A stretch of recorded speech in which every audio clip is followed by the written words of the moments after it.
تلك آيات الكتاب المبين لعلك باخع نفسك ألا يكونوا مؤمنين إن نشأ ننزل عليهم من السماء آية فظلت أعناقهم لها خاضعين وما يأتيهم من ذكر من الرحمن محدث إلا كانوا عنه معرضين فقد كذبوا فسيأتيهم أنباء ما كانوا به يستهزئون أولم يروا إلى الأرض كم أنبتنا فيها من كل زوج كريم إن في ذلك لآية وما كان أكثرهم مؤمنين وإن ربك لهو العزيز الرحيم صدق الله مولانا العظيم الصلاة والسلام عليك يا سيدي يا رسول الله الصلاة والسلام عليك يا سيدي يا حبيب الله الصلاة والسلام عليك يا سيدي يا شفيع المذنبين وعلى آلك وأصحابك يا سيدي يا رحمة للعالمين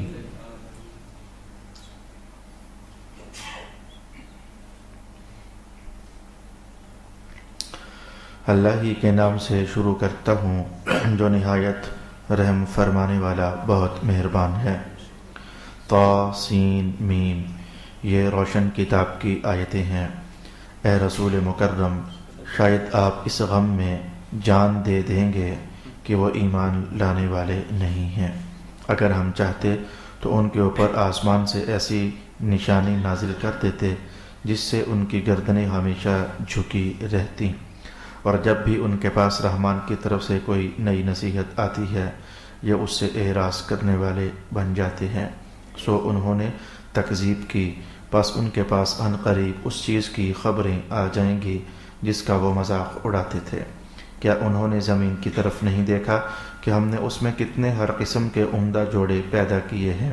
بے شک اس میں ضرور نشانی ہے اور ان میں سے اکثر ایمان لانے والے نہیں ہیں۔ بے شک آپ کا رب ہی ضرور بہت غالب، بہت رحم فرمانے والا ہے۔ صدق اللہ مولانا العظیم۔ اللہ تعالیٰ کا فضل شامل حال ہوا اور اس کی عنایات اور مہربانیاں شامل حال ہوئیں۔ آج ہم 19ویں سپارے سے سورۃ الشعراء شروع کر رہے ہیں۔ اللہ تعالیٰ مجھے چند باتیں عرض کرنے کی اور ہم سب کو سورت کے اختتام تک تمام مضامین سیکھنے اور سمجھنے کی سعادت مندی اور توفیق عطا فرمائے۔ بطور برکت تو ایسا ہو چکا ہے کہ میں نے سورہ شعراء کی آیات بینات آپ کے لیے تلاوت کی ہیں، لیکن حسب دستور اور حسب قانون اور حسب سابق ایسا ہونا ہے کہ مجھے سورۃ الشعراء کے متعلق چند بنیادی معلومات آپ کی خدمت میں بیان کرنی ہے، جن میں سے سب سے پہلی بات تو میں آپ سے یہ عرض کرنا چاہوں گا کہ اس سورت کا نام سورۃ الشعراء ہے۔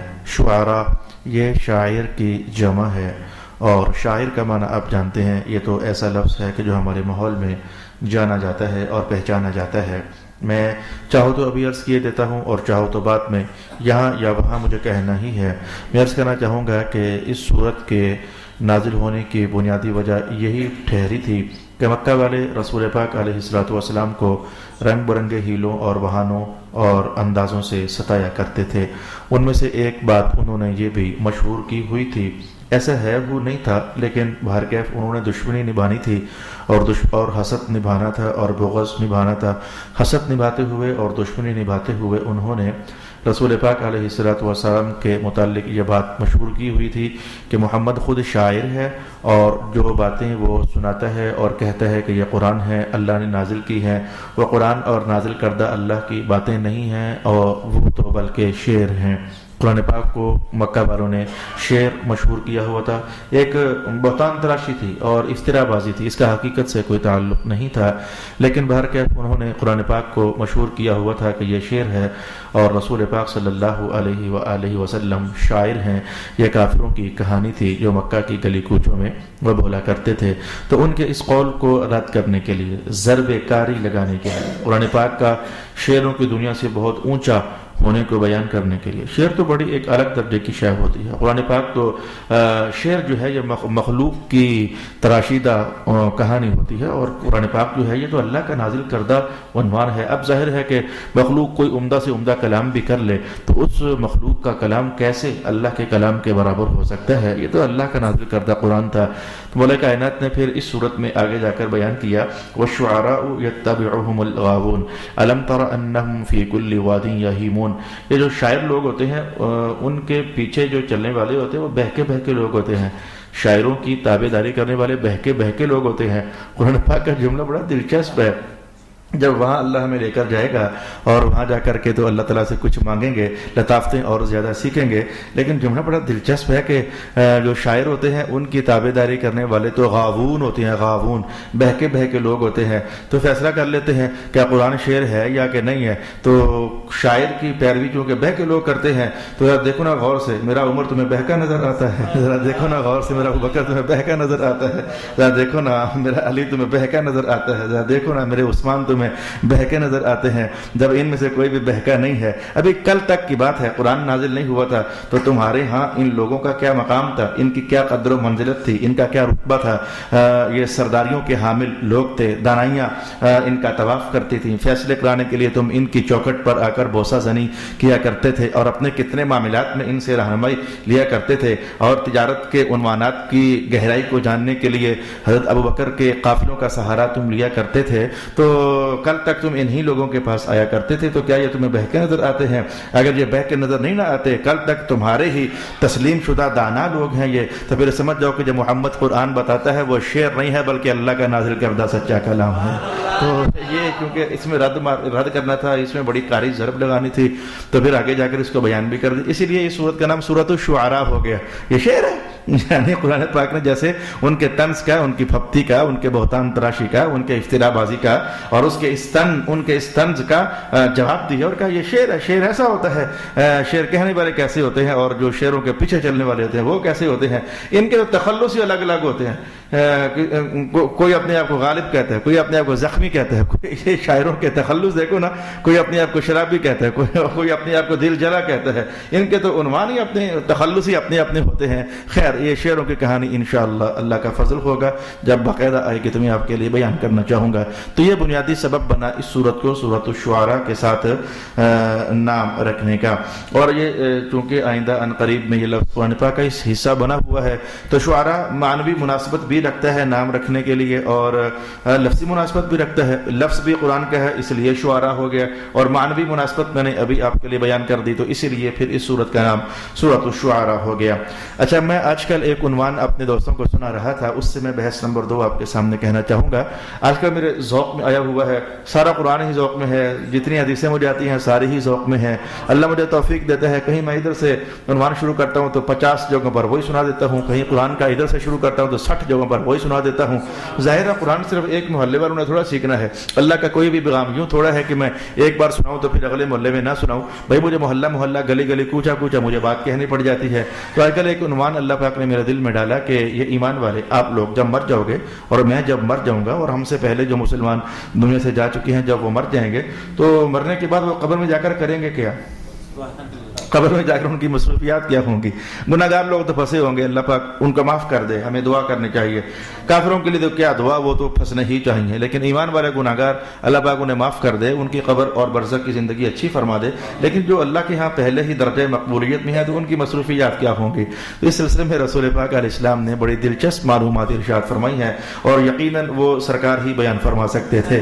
میری اور آپ کی قبر کے اندر کی کہانیوں تک رسائی نہیں ہے، ہمیں تو پتہ ہی نہیں کہ اندر ہو کیا رہا ہے۔ تو عنوان یہ چل رہا ہے آج کل میرا تحصیل بھر میں کہ مرنے کے بعد کی مصروفیات میں سے یہ ہے کہ کچھ لوگوں کو اللہ قبر میں نماز پڑھنے کی توفیق دیتا ہے، کچھ لوگوں کو اللہ قبر میں قرآن پڑھنے کی توفیق دیتا ہے، بلکہ کچھ لوگوں کو قرآن پیش کیا جاتا ہے، اس میں سے دیکھ کر پڑھ لو، کچھ لوگوں کو اللہ فرشتے بھجوا کر وہ قرآن پڑھواتا ہے، کچھ لوگوں کو اللہ تعالیٰ اسلامی کتب عطا فرماتا ہے۔ یہ عجیب کہانی ہے، حدیث کی کتب ان کو میسر ہو جاتی ہیں اور وہ وہاں سے وہ حدیثیں پڑھتے رہتے ہیں یا تفسیریں پڑھتے رہتے ہیں، مجھے نہیں پتا وہ حدیث کی ہوتی ہے یا تفسیر کی ہوتی ہیں. جتنے الفاظ میں نے پڑھے وہ تو یہی ہیں. کچھ لوگوں کی روحوں کو اللہ کی طرف سے اذن ہوتا ہے جاؤ جا کر حرم شریف رہ لو, چکر شکر لگا, وہ حرم شریف چلی جاتی ہیں. تو الغرض کچھ لوگوں کو آرام کرنے کی اجازت ہوتی ہے. کچھ لوگ ایسے ہوتے ہیں کہ جن کے ساتھ ان کے پاکیزہ اعمال آ کر باتیں کرتے ہیں. کچھ لوگوں کو حکم ہوتا ہے چلو سو جائے, تو وہ پھر وہ قیامت تک سوتے رہتے ہیں. یہ مختلف قسم کی مصروفیات. ان میں سے جب میں یہ بحث کر رہا تھا, اور یہ جو میں نے لفظ بولے شاید میری آواز کبھی کہیں اور جگہ پہنچے تو کوئی بندہ متعجب نہ ہو جائے, یہ میں نے جو کچھ بھی بولا ہے اس میں میری تحقیق ایک لفظ کی بھی نہیں ہے, اور نہ ہی مجھے تحقیق کرنی آتی ہے.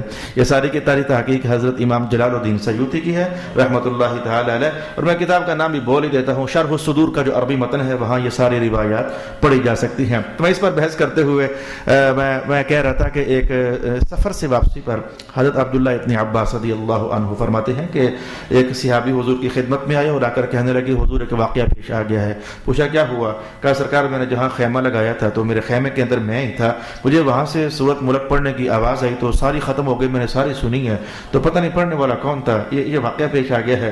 تو حضور پاک علیہ السلام نے فرمایا کہ ہاں وہ جو بندہ تھا نا, اصل میں جہاں تیرا خیمہ ہے وہ جگہ نیچے قبر ہے اور پتہ نہیں چل سکا کہ قبر ہے. تو اس کا جو رہنے والا ہے قبر کا, وہ رات سونے سے پہلے ہر دن ہر رات کو وہ سونے سے قبل سورت ملک پڑھا کرتا تھا. تو ہی المانعہ ہی المنجیہ, میں نے یہ دو لفظ آپ کو بتانے تھے, باقی بحث نہیں کرنی تھی. تو تھا سورت ملک, میں یہ مانعہ ہے, حضور نے اس کا نام اس دن رکھا, یہ مانعہ ہے. اچھا تو یہ منجیہ ہے, منجیہ یا منجیہ, دونوں صورتوں کے در معنویت پیچھے ایک ہی رہتی ہے. تو یہ منجیہ ہے. تو میں نے جو جملہ نکالنا تھا وہ یہ تھا, اس صورت کو مانعہ کہا گیا یعنی اللہ کے عذاب کو منع کرتی ہے. اس صورت کو منجیہ بھی حضور نے فرمایا یعنی نجات دیتی ہے اللہ کے عذاب سے. اب نام تو سورت ملک تھا, بحث میں نے پہلے کی ہوئی ہے, لیکن ایک سورت کا ایک نام بھی ہوتا ہے تو دو بھی ہوتے ہیں تو تین بھی ہوتے ہیں, 20 نام بھی ہوتے ہیں, 22 نام بھی ہوتے ہیں. تو صورتوں کا ایک نام ہی ہوتا ہے, ایسا نہیں ہے, کئی نام بھی ہو سکتے ہیں, 4 نام 10 نام بھی ہو سکتے ہیں.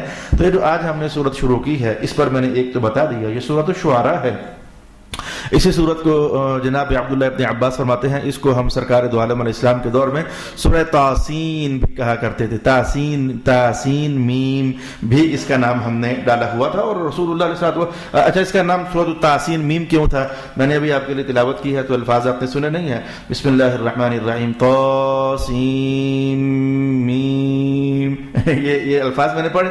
تو جو صورتوں کے پہلے الفاظ ہوتے ہیں تو وہ کئی صورتوں کے لیے نام بنے ہوئے ہوتے ہیں. یاسین سورت کا نام ہی سورت یاسین ہے. نون سورت کا نام ہی سورہ نون والقلم ہو گیا. سورت قاف, یہ پہلا لفظ ہی ہے قاف. سورت صاد, یہ پوری سورت کا نام ہی صاد ہو گیا. تو ایسا ہوتا ہے قرآن پاک میں, ایسا ہوتا ہے. یہ بنیادی معلومات ہیں. ظاہر ہے کہ قرآن پاک سیکھا سکھایا جائے گا تو محراب سے آوازیں آئیں گی. یہ بنیادی معلومات ایسی ہیں کہ اگر قرآن پاک سیکھا سکھایا جائے گا تو ہی یہ آوازیں آئیں گی, اور اگر قرآن پاک سیکھا سکھایا نہیں جائیں گا تو پھر اس طرح کی آوازیں مشکل ہو جاتا ہے. ظاہر ہے قرآن کھلے گا تو رنگ برنگی آوازیں سننے کو میسر ہوں گی. الغرض میں نے دوسری بحث سمیٹتے ہوئے کہنا چاہا کہ اس سورت کو سورہ تاسین میم بھی کہا جاتا ہے اور سورۃ الشعراء بھی کہا جاتا ہے. اگرچہ سورۃ الشعراء یہ نام ذرا زیادہ مشہور ہو گیا, جیسے کہ سورۃ ملک زیادہ مشہور ہو گیا, اور سورۃ ناجیہ یا سورۃ منجیہ یا سورۃ مانعہ یہ ہیں لیکن اتنے مشہور نہ ہو سکے. سورۃ الفاتحہ زیادہ مشہور ہو گیا. اب اس کو سورۃ الدم بھی تو کہتے ہیں, سورۃ الشفاء بھی تو کہتے ہیں, لیکن مشہور ہو گیا سورۃ الفاتحہ مشہور ہو گیا. تو سورۃ الشعراء جو ہے یہ مشہور ہو چکا. جناب عبداللہ ابن عباس فرماتے ہیں کہ بس یہ جان لو کہ یہ سورت مکہ میں نازل ہوئی, اور بہر کیف یہ تیسری بحث ہوتی ہے. اور یہ میں اب کتنی کو بار کہوں, چلے ہر بار کہہ دوں گا, جب تک زندگی ہے ہر بار کہہ دوں گا. مکی صورت پہچاننا ہو نا تو آپ کو پتہ نہ بھی ہو کہ مکہ والی ہے کہ نہیں. مکی صورت پہچاننی ہو تو پتہ نہ بھی ہونا کہ لکھا ہوا نظر سے نہ بھی گزرے کہ مکی ہے کہ مدنی ہے, تو دیکھا کرو اگر عقائد زیادہ بیان ہو تو مکی ہوتی ہے, اور اگر فعل عمل نماز روزہ حج زکات اس طرح کی چیزیں زیادہ بیان ہو تو وہ صورت مدنی ہوتی ہے. ایک موٹا سا ضابطہ ہمارے مفسرین کرام نے یہ ارشاد فرمایا ہے. الغرض یہ صورت مکہ کے ماحول میں نازل ہو چکی تھی اور اسے حضرت عبداللہ ابن عباس نے بیان فرمایا. اور جناب عبداللہ ابن عباس کی اس روایت کو حضرت امام جلال الدین سیوطی نے عبد المنصور کے اندر نقل فرمایا. 46 صورتیں نازل ہو چکی تھیں, ابھی تک 46 صورتیں نازل ہو چکی تھیں, اور یہ صورت 47ویں نمبر پر اللہ رب العالمین نے سرکار دو عالم علیہ السلام کے قلب اطہر پر نازل فرمائی تھی. اور اس سے پہلے میں کہنا چاہوں گا کہ فوراً ابھی اس سے پہلے جو 46ویں صورت نازل ہوئی تھی وہ صورت واقعہ تھی. صورت واقعہ کے بعد پھر نزول کے اعتبار سے یہ اس کا 47واں نمبر بنتا ہے، اگرچہ قرآن پاک میں رقم کرنے کے اعتبار سے، قرآن پاک میں رکھنے اور ترتیب دینے کے اعتبار سے اس کا 26واں نمبر بنتا ہے۔ اللہ تعالیٰ اور اللہ تعالیٰ کا رسول بہت بہتر جانتے ہیں کہ اللہ نے نازل کسی اور ترتیب سے کی ہیں، حضور رحمت عالم نے مرتب کسی اور ترتیب سے فرمائی ہیں، یعنی جو ان کے نزول کا نمبر بنتا تھا میرے حضور نے اس نمبر کو اپنے حد تک محدود رکھا کہ میرے اوپر تو اس نمبر سے نازل ہوئی ہے، لیکن جب قرآن پاک کی ترتیب دلوائی رسول پاک علیہ الصلوۃ والسلام نے تو پھر اس پر میرے حضور نے ترتیب جو اللہ نے آپ کو فرمائی تھی اس کے مطابق دلوائی۔ میرے پاس ابھی تک اس پر علم نہیں ہے کہ نازل کسی اور ترتیب سے ہونا اور قرآن پاک میں کسی اور ترتیب سے رکھوانا، اس عنوان پر میرے پاس کوئی ابھی تک علم نہیں ہے۔ اللہ کرم فرما دے کبھی کوئی کتاب ایسی میرے ہاتھ لگ جائے، طلب ہے میری۔ میں دیکھو میں کیسا آدمی ہوں، میں آپ کو یہ بھی بتاتا ہوں مجھے یہ شے نہیں آتی ہے، میں آپ کو یہ بات بھی بتاتا ہوں کیونکہ میری طلب میں ہوتی ہے، اور میں یہ بتا اس لیے دیتا ہوں کہ میری محفل کے اندر 2-4 بندے ایسے بھی آتے ہیں جن کو اللہ نے پڑھنے کا ذوق دیا ہے، کیا معلوم یار وہ کہیں پڑھتے پڑھتے ان کی نظر سے وہ بات گزر جائے جو مجھے نہیں آتی تھی، تو اگلے دن فون کر دیں علامہ صاحب وہ بات یہاں لکھی ہوئی ہے، کیا معلوم۔ یہ میرا ایک سمجھو کہ ایک شاطرانہ جملہ ہے، وہ کہیں نہ کہیں شاید کسی اور کی نظر سے گزرے تو مجھے فون کر دے اور میں پڑھ سکوں اور میرے علم کے اندر بھی ذوق اور بڑھوتری پیدا ہو سکے۔ الغرض میں نے کہا اگلی بحث کرتے ہوئے کہ یہ 47ویں نمبر پر نازل ہونے والی صورت ہے۔ اب شاید میں قرآن پاک ہی طلب کرنا چاہوں گا، کوئی بیٹا پاس ہے تو قرآن پاک مجھے دے دیں۔ اب میں آپ کو یہ بحث بھی ہر صورت کے شروع میں تقریباً کر دیتا ہوں کہ النظم الدرر فی تناسب الآیات والسور کے اندر علامہ بقائی نے یہ صورتوں کے آپس میں ربط پر بڑی سیر حاصل اور خوبصورت بحث فرمائی ہے، اور صرف علامہ بقائی ہی نے نہیں، علامہ بقائی کا نام اس لیے لے لیا جاتا ہے کہ آپ کی صورت، آپ کی تفسیر جو ہے نظم الدرر وہ اصل میں ہے ہی اسی عنوان پر، آپ نے زیادہ ٹچ اسی عنوان کو دیا ہے۔ نظم الدرر جو ہے علامہ بقائی کی، آپ نے اس میں بڑا عنوان یہ رکھا ہے کہ اس صورت کے بعد یہ کیوں آئی ہے، اس کے بعد یہ کیوں آئی ہے، اس کے بعد یہ کیوں آئی ہے، اس لیے یہ ذرا زیادہ معروف ہو گئی، ورنہ کتنے مفسرین ہیں وہ اس بات کو بیان کرتے ہیں کہ سورۃ الفاتحہ کے بعد سورہ بقرہ کیوں آ گئی ہے، سورہ بقرہ کے بعد سورۃ آل عمران کیوں آ گئی ہے، یعنی یہ بحث ہوتی رہتی ہے، لیکن امام بقائی جو ہے وہ اللہ پاک نے ان کا یہ تربہ امتیاز ہے کہ وہ اس بحث کو کرنے میں ذرا آگے واقع ہوئے ہیں۔ الغرض میں آپ کے سامنے بیان کرنا چاہوں گا کہ ابھی جو صورت ہماری ختم ہوئی ہے وہ سورۃ الفرقان ہے۔ اگر آپ دیکھنا چاہو کہ فرقان کے بعد شعراء کے آنے میں کیا کوئی خاص ربط بنتا ہے، کیا کوئی خاص عنوان بنتا ہے، اور میں آپ کو بتاؤں میرے بھائی کسی وجہ سے ایک حکم ایک شے کا ہے تو دوسری پر بھی وہی حکم لگا دو، پیچھے وجہ ہوتی ہے کوئی، سمجھو نا میری بات، ایک شے پر ایک بات کوئی عنوان کسی کے متعلق کہہ رہے ہو تو کسی اور پر بھی یہی عنوان کہہ ڈالنا، وجہ ہوتی ہے۔ میں اس پر حدیث بتاتا ہوں تاکہ آپ کے دل میں ٹھنڈک پیدا ہو۔ یہ دیکھو کیا رب کائنات نے ایسا نہیں کیا، یہ حدیث سننا ذرا، کیا رب کائنات نے ایسا نہیں کیا ہے کہ رسول پاک علیہ السلام فرماتے ہیں قیامت کا دن ہوگا نا تو اللہ پاک نے مجھے فرمانا یا محمد قم، محمد پاک ذرا کھڑے ہوئیے، اب میں نے کھڑا ہو جانا ہے۔ اب بات تو میری تھی، کہا تو مجھے کیا تھا، میں نے کھڑا ہو جانا ہے، لیکن ساتھ ہی ہو یہ جانا ہے کہ بزم محشر کے اندر اور بھی کتنے لوگ ایسے ہوں گے جن کا نام محمد ہوگا، تو وہ سمجھیں گے شاید ہمیں کہا گیا ہے، وہی ساتھ کھڑے ہو جائیں گے۔ تو رب کائنات نے کہنا تو مجھے تھا کہ یا محمد قم مدخل الجنہ، کھڑے ہوئے اور جائیے جنت میں، کہنا مجھے تھا، پھر لگیا تو نام چونکہ ان کا بھی محمد ہی تھا، وہ مناسبت ہو گئی نا، نام ان کا بھی چونکہ محمد ہی تھا، تو اللہ پاک فرمائے کہ کہا تو میں نے اپنے سونے سے تھا، چلو تم بھی کھڑے ہوئے گئے، تم بھی جاؤ جنت میں داخل ہو جاؤ۔ یہ مناسبت کی وجہ سے ایک بات کہنے کہیں اور ہوتی ہے تو کوئی اور بھی کوئی ملتی جلتی کوئی مناسبت جڑ جائے تو وہ دیکھو اللہ پاک نے بھی تو یہ اپنی رحمت سے ایسا اظہار فرمایا ہے۔ تو بس یہ وجہ ہے کہ کچھ بات ایسی تھی جو سورۃ فرقان میں تھی اور شعراء میں بھی رسول اللہ علیہ السلام نے اٹھا کر کہا اسے فرقان کے بعد رکھو بھائی، کی بات ایسی تھی، وہ سورۃ فرقان میں بھی تھی، سورۃ شعراء میں بھی تھی، ایک اور بات بھی ایسی تھی، کتنی باتیں ہوتی ہیں، اب ساری تو آپ کے لیے اتنی کافی ہوتی ہے کہ میں ایک دو آپ سے شیئر کر لوں۔ مثلا آپ دیکھیے گا سورۃ فرقان کے شروع میں کیا ٹائٹل بڑا چلا، بہت سارے ہیں لیکن ایک میں کشید کر آپ کے سامنے رکھنا چاہوں گا۔ بسم اللہ الرحمن الرحیم، تبارک الذی نزل الفرقان، برکت والا ہے رب جس نے فرقان یعنی قرآن نازل کر دی ہے۔ تو بات چلی قرآن کی، قرآن نے کہا یہ فرقان ہے قرآن، کہا یہ فرقان ہے، یعنی ایک وصف بیان کر دیا۔ اسے فرقان کہتے ہیں، قرآن پاک کو فرقان کہتے ہیں، فرق ہے نا، فرق یہ خیر اور شر کا فرق کرتا ہے، یہ خیر ہے یہ شر ہے، یہ حق اور باطل کا فرق کرتا ہے۔ فرقان جو ہوا یہ آپ سمجھیں کہ سچ اور جھوٹ کا فرق کرتا ہے، یہ اچھے اور برے کا فرق کرتا ہے، اس کا نام فرقان ہو گیا۔ تو رب کریم نے شروع کے اندر کہا نزل الفرقان، اللہ نے فرقان نازل کیا ہے، تو قرآن کی خوبیاں بیان کر دیں، یہ بھائی فرقان ہے، فرقان اچھا تو میں کہنا چاہوں گا ذرا ادھر دیکھیں یہ صورت شروع ہوئی نا جو اللہ نے نازل کی تھی، تو اس کا شروع کی آیت دیکھیں ذرا. ارشاد ہوا کہ طاسین میم تلک آیات الکتاب المبین، یہ بڑی روشن کتاب جو ہے نا اس کی آیتیں ہیں. یہ طاسین میم کہہ کر کے تو کہا کہ یہ جو روشن کتاب ہے نا، روشن کتاب یہ اس کی آیتیں ہیں. اچھا ادھر بھی دیکھو تو قرآن کی خوبیاں بیان ہو رہی تھیں، تو یہ صورت بھی شروع ہوئی اسی عنوان سے، قرآن بڑا روشن ہے، اس میں بڑی روشنیاں ہیں. تو چونکہ قرآن کی خوبیاں، قرآن کی وصفیں ادھر بھی شروع میں آئی ہوئی تھیں اور ادھر بھی شروع میں آئی ہوئی تھیں، میرے حضور نے کہا اٹھاؤ اور رکھو سورہ فرقان کے بعد. یہ مناسبت ہو گئی اس کے لیے. اچھا میں اب سورت فرقان کا آخری حصہ میرے سامنے ہے، تو میں چاہوں گا کہ سورت شعراء کا بھی آخری حصہ آپ کے سامنے نکال کر رکھوں، تاکہ میں اول سے جو مناسبت بتائی ہے تو آخرت سے بھی مناسبت بتا دیتا ہوں. بھائی سورت فرقان کے آخر میں یہ عنوان چلا کہ رب کائنات نے کہا جو ہمارے بندے ہیں ان کی اتنی ساری نشانیاں ہیں، وہ راتوں کو جاگتے ہیں، ایمان لاتے ہیں، نمازیں پڑھتے ہیں. اچھا جی اور کیا تھا؟ وہ زنا نہیں کرتے ہیں، قتل نہیں کرتے ہیں، توبہ کرتے رہتے ہیں. تو کرتے کرتے وہ جھوٹی گواہی نہیں دیتے ہیں، لغویات سے بچتے ہیں، اللہ کی آیات کو سمجھتے ہیں، وہ بہرے گونگے بن کر نہیں سنتے ہیں. یہ ساری باتیں ہونے کے بعد جب عنوان سمٹا تو رب کائنات نے 2 گروپوں کا حوالہ دیا، 2 گروپس، 2 جماعتیں، 2 کیٹیگریز، ان کا حوالہ دیا اور فرمایا کہ وہ جو ہے نا یہ والے ہیں، یعنی جو جن کی 18 خوبیاں بیان ہوئیں، کہ اولئک یجزون الغرفہ، ان پاکیزہ لوگوں کو اللہ جنت کے اونچے مکان عطا فرمائے گا. تو وَيُلَقَّوْنَ فِيهَا تَحِيَّةً وَسَلَامًا، ان کو سلامتیاں ملیں گی، اللہ ان کو سلام اپنی جناب سے عطا فرمائے گا. فرشتے سلام کریں گے، آپس میں سلام کریں گے. یہ جو نیک لوگ ہیں ان کی سلامتیاں ہوں گی، ان کے اونچے مکان ہوں گے. خالدین فیہا، ہمیشہ اس میں رہیں گے. حسنت مستقرہ، بڑا اچھا ٹھکانہ ہے. یہ نیک لوگوں کی کہانی بیان ہوئی. جب صورت ختم ہوئی تو پھر اور کیا ہوا؟ ایک نیکوں کی کہانی، ساتھ ہی بدوں کی کہانی. کافروں کا مخاطب ہو کر قرآن نے کہا ما یعبأ بکم ربی لولا دعاؤکم، اگر تم اللہ کی بندگی نہ کرو گے تو اللہ کو تمہاری کوئی پرواہ نہیں ہے، کوئی پرواہ نہیں تمہاری اللہ کو.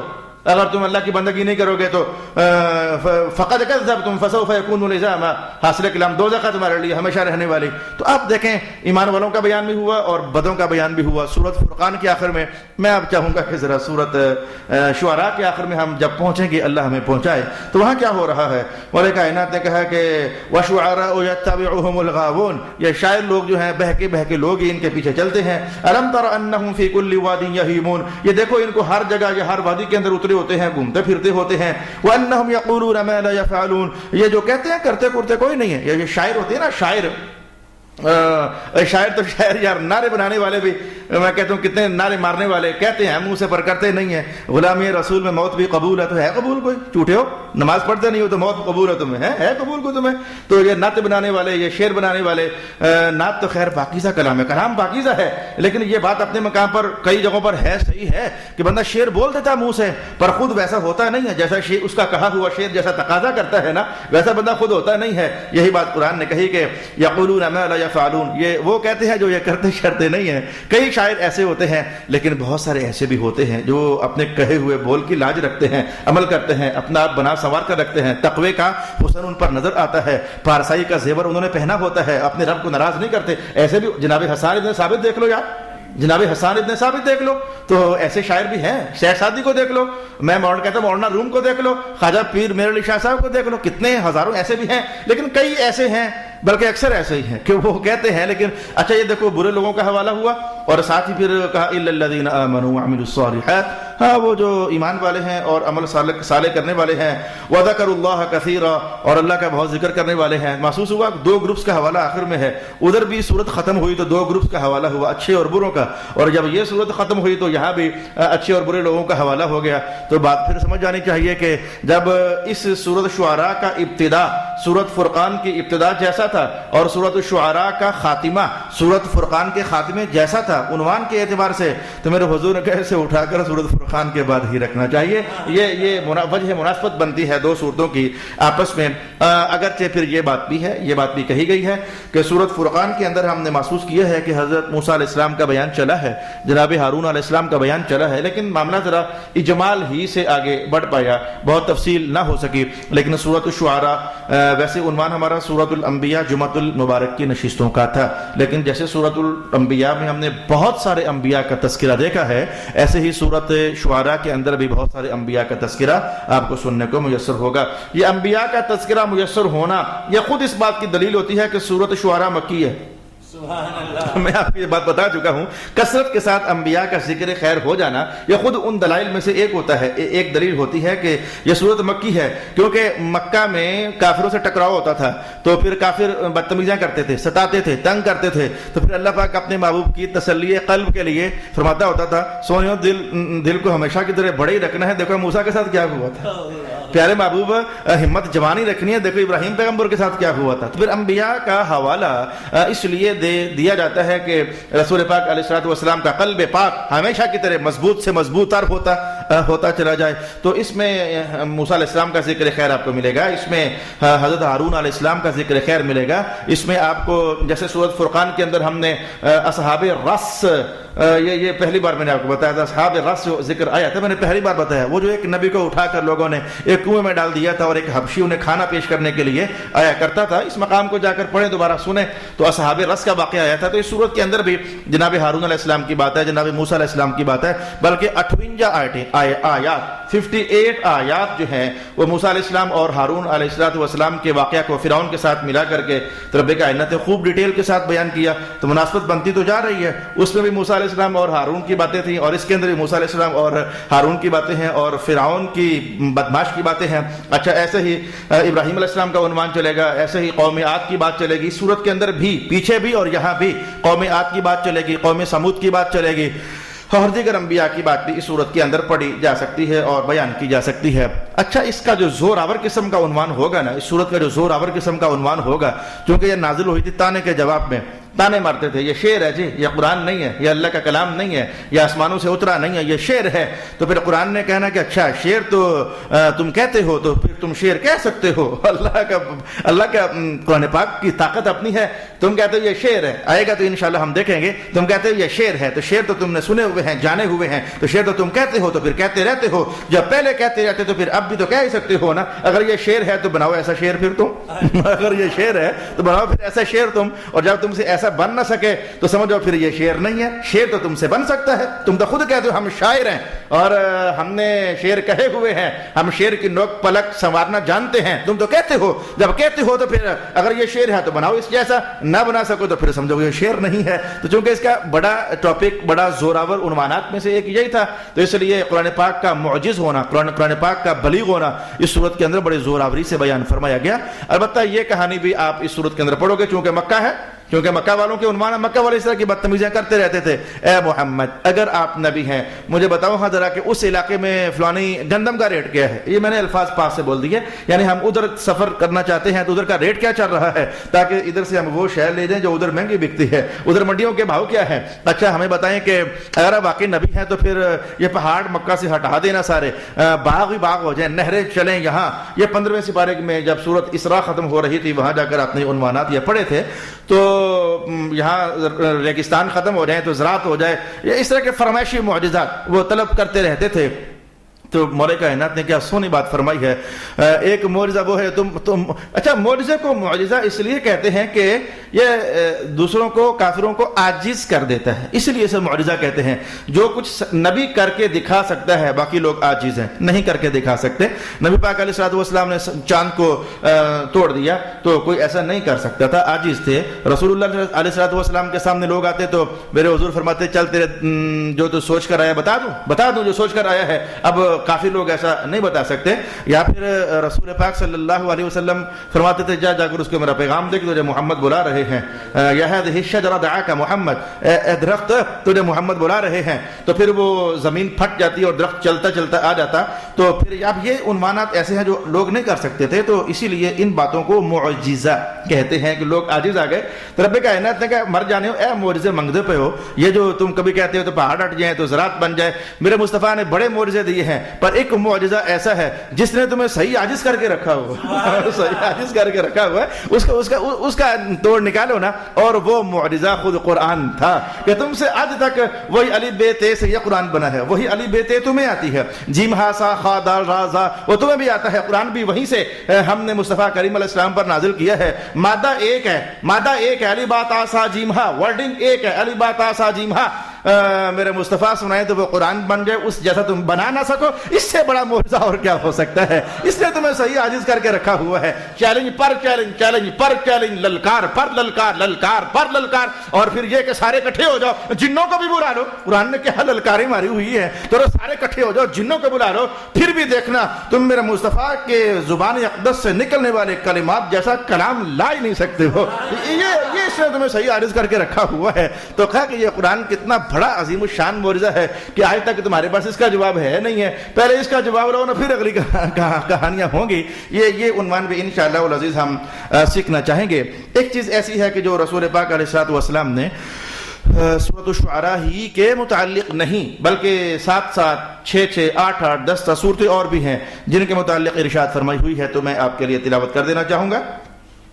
رسول پاک علیہ الصلوۃ والسلام فرماتے ہیں کہ یہ جو تورات موسیٰ علیہ السلام کو عطا فرمائی گئی تھی، تورات کتاب موسیٰ علیہ السلام کو عطا فرمائی گئی تھی، رب کائنات نے مجھے نا تورات کے بدلے میں میرے قرآن میں اللہ نے پہلی 7 صورتیں رکھ دی، سبحان اللہ، وہ جو لمبی جن کو مذہب کی زبان میں السبع الطوال یا الطوال السبع کہا جاتا ہے، 7 لمبی صورتیں، وہ بقرہ شریف دیکھو کتنی لمبی ہے، پھر آل عمران شریف دیکھو کتنی لمبی ہے، پھر نساء شریف دیکھو کتنی لمبی ہے، وہ مائدہ شریف دیکھو وہ کتنی لمبی ہے، وغیرہ وغیرہ، اعراف دیکھو کتنی لمبی ہے، جو پہلی لمبی 7 صورتیں ہیں نا، ادھر تورات، ادھر اللہ نے مجھے یہ عطا فرمائی ہوئی ہیں، اب یہ بدلے میں مجھے یہ عطا فرمائی ہے، اس کا معنی یہ بھی کہا جا سکتا ہے کہ جیسے ادھر ان تورات پوری پڑھو تو ثواب ہوتا تھا، اللہ ان 7 صورتیں پڑھنے پر وہ ثواب عطا فرما دے، جو مضامین پوری تورات میں بیان کیے گئے اللہ نے ان 7 صورتوں کے اندر بیان فرما دیے ہیں، جو رونقیں مولا کائنات نے تورات شریف میں رکھی ہوئی تھی وہ رونقیں ان 7 صورتوں میں دیکھی جا سکتی ہیں، کچھ اس طرح کے مضامین اور اس طرح کے معانی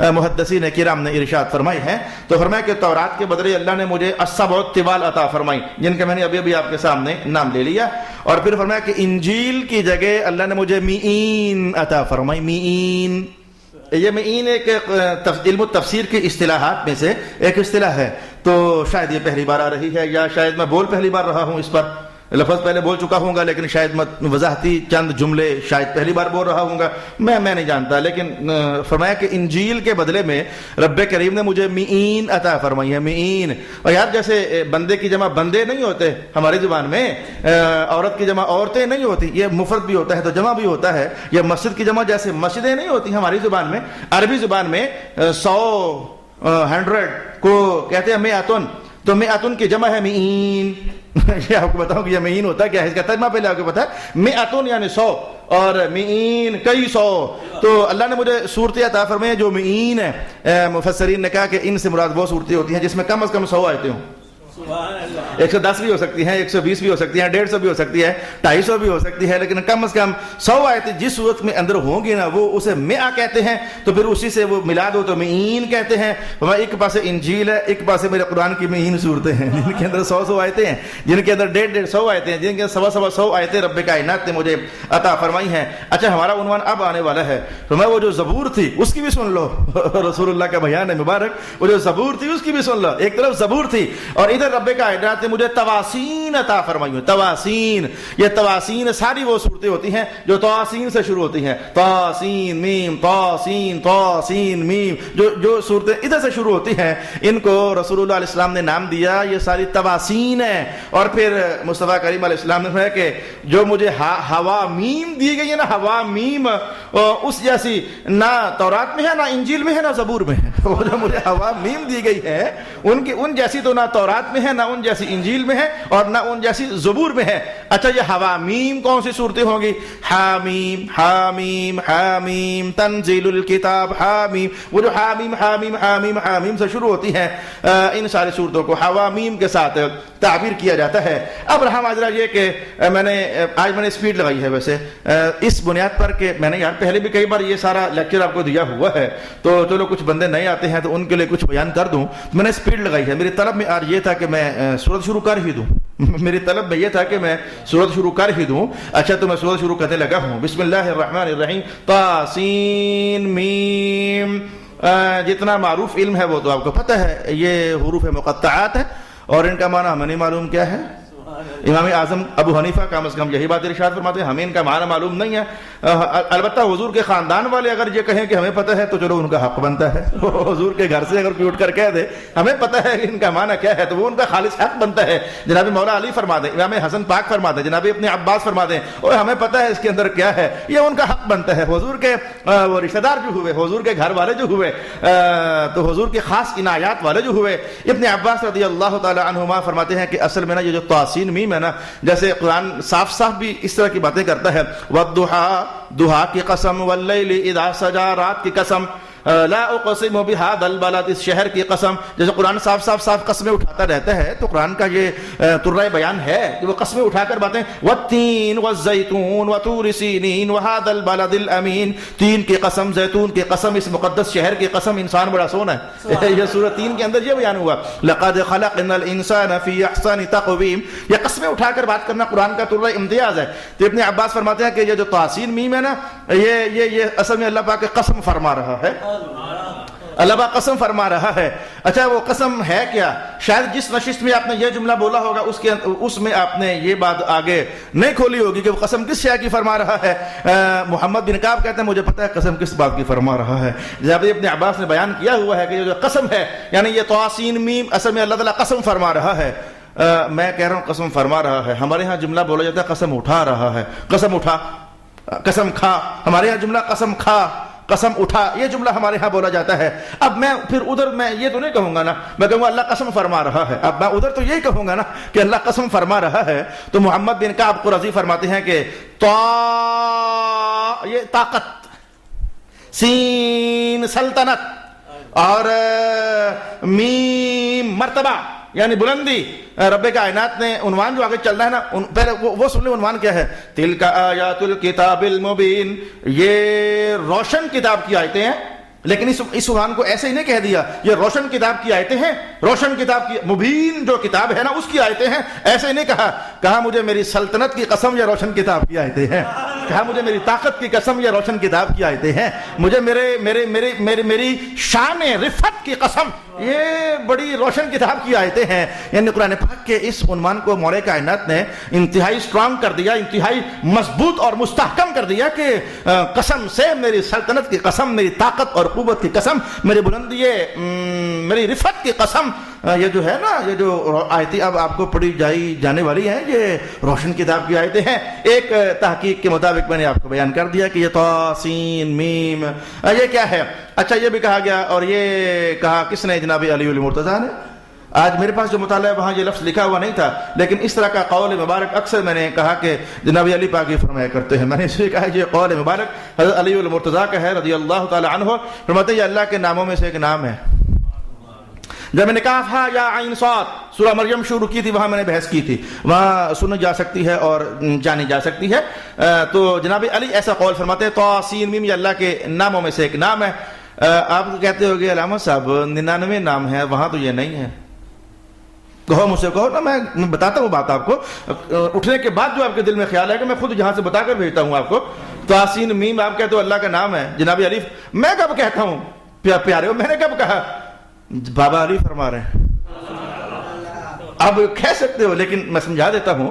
آپ کہتے ہو علامہ صاحب یہ جناب علی کا قول مبارک ہے کہ یہ اللہ کے ناموں میں سے ایک نام ہے طاسین میم, لیکن ہم نے 99 پورے پڑھے ہیں, کئی بار ہی پڑھے ہیں, اندر کہیں ایک بھی نظر نہیں آیا. میں کہتا ہوں کہ اے کاش کہ آپ نے علامہ یوسف نبہانی کو پڑھا ہوتا. میں کہتا ہوں کہ اے کاش کہ آپ نے علامہ یوسف نبہانی کو پڑھا ہوتا. یوسف نبہانی کہتے ہیں کہ ہماری معلومات میں جو آیا ہے اللہ کے 1000 نام ہیں. اب آپ کا اور میرا مطالعہ کتنا ہے, کتنا کو مطالعہ ہے میرا اور آپ کا کہ ہم کہیں کہ یہ تو نام ادھر نہیں آیا ہوا.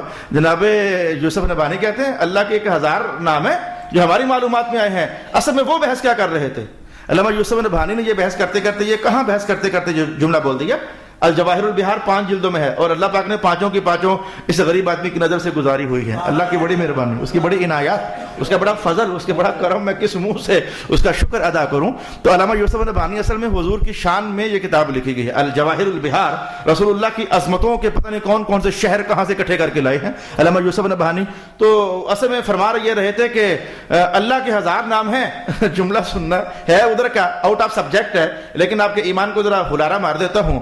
یوسف نبہانی کہتے ہیں کہ اللہ کی شان ہے 1000 نام ہے اللہ کے، تو ایک یہ شان ہے اللہ کی، اور ایک اور شان یہ ہے اللہ کی، اس نے ہزاروں کے ہزاروں نام اپنے پیارے محمد پاک کو عطا فرما دیے ہوئے ہیں۔